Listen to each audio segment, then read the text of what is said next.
പെരിയാർ കടന്നെത്തുന്ന ആനകളെ തുരത്താൻ പടക്കവുമായി വാച്ചർമാർ വനാതിർത്തികളിൽ സദാ ജാഗരൂകരാണ്. പുഴ കടന്നെത്തുന്ന ആനകൾ ചിലപ്പോൾ ദിവസങ്ങളോളം ജനവാസ മേഖലകളിൽ തമ്പടിക്കും.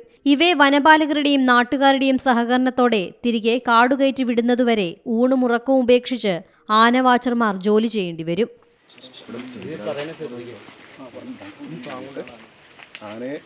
ആന നിൽക്കുന്നതിലൊക്കെ ഈ ഭാഗത്താണ് ഇപ്പോൾ ആന നിൽക്കുന്നത്.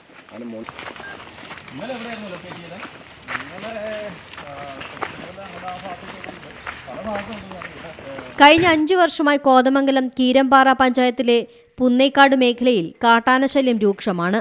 പരാതികൾ വർദ്ധിച്ചതോടെ പുന്നേക്കാട് സെക്ഷൻ ഫോറസ്റ്റ് ഓഫീസിന് കീഴിൽ 6 ആന വാച്ചർമാർ താൽക്കാലികമായി നിയമിച്ചു. നിയമനം ലഭിച്ച ആദ്യ നാളുകളിൽ കൃത്യമായി ശമ്പളം ലഭിച്ചിരുന്നെങ്കിലും പിന്നീട് തുക കുറഞ്ഞു വന്നു. ക്രമേണയുള്ള വേതനം കിട്ടാൻ കാലതാമസം നേരിട്ടു തുടങ്ങി. ഒടുവിൽ 6 മാസമായി ശമ്പളമേ കിട്ടുന്നില്ല. ജീവൻ പണയം വെച്ച് രാവും പകലും ജോലി ചെയ്യുന്ന തങ്ങൾക്ക് ശമ്പളം നൽകണമെന്നും സുരക്ഷിതമായി ജോലി ചെയ്യാനുള്ള സാഹചര്യം ഒരുക്കി നൽകണമെന്നും ഇവർ ആവശ്യപ്പെടുന്നു.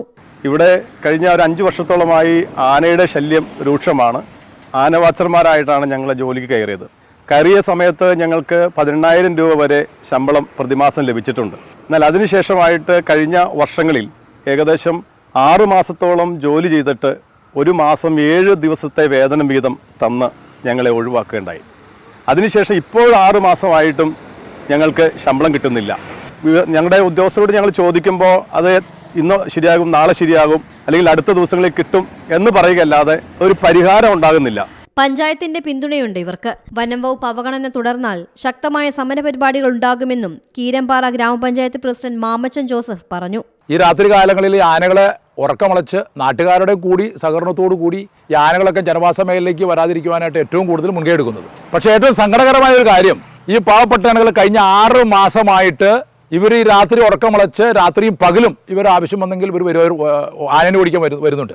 അവർക്ക് ഇതുവരെ ശമ്പളം കൊടുക്കുവാൻ തയ്യാറായില്ല എന്നുള്ളതാണ് ഏറ്റവും ദുഃഖകരമായ ഒരു കാര്യം. നമ്മളെ സംബന്ധിച്ച് പഞ്ചായത്ത് പ്രസിഡന്റ് എന്ന രീതിയിൽ ഞാൻ പല വാതിലും മുട്ടി, DFO അടക്കം CCF അടക്കമുള്ള ആളുകളോട് നമ്മൾ ഇതിനെപ്പറ്റി വിവരിച്ചു. പക്ഷേ ഇപ്പോഴും അവർക്ക് ശമ്പളം കൊടുക്കാൻ തയ്യാറായിട്ടില്ല. ശമ്പളം കൊടുത്തില്ലെങ്കിൽ ഇവർ ഈ പണി ഉപേക്ഷിക്കുമെന്ന് പറയുന്നത്.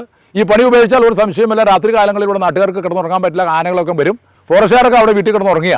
മനുഷ്യനും വന്യജീവികളും തമ്മിൽ സംഘർഷം പതിവായ വനാതിർത്തികളിൽ ആന വാച്ചർമാരുടെ സേവനം മൂല്യമേറിയതാണ്. രാപ്പകൽ ഭേദമില്ലാതെയാണ് തുച്ഛമായ ശമ്പളത്തിൽ ഇവരുടെ വലിയ സേവനം. Zee Malayalam news, Ernakulam. ഏറ്റവും പുതിയ വാർത്തകളും വിശേഷങ്ങളും വിരൽ തുമ്പിലറിയാൻ സീ മലയാളം ന്യൂസ് എല്ലാ ഡിജിറ്റൽ പ്ലാറ്റ്ഫോമുകളിലും ലഭ്യം.